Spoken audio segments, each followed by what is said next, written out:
माझं काय मिळत तर खेडे साहेबांना माहितीच आहे नेहमीच कशात काय मला पाठ्यात काय वाटत माझ्याशी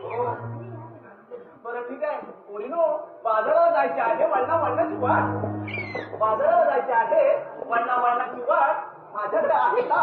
आता करूया ना सुंदर घाट आता हे पोरीनो पण हा यमुनेचा घाट फार बाई अवघड आहे आपण सुंदर गीत राहिलं तर घाट कधी संपे हे कळणार सुद्धा नाही चला तर मग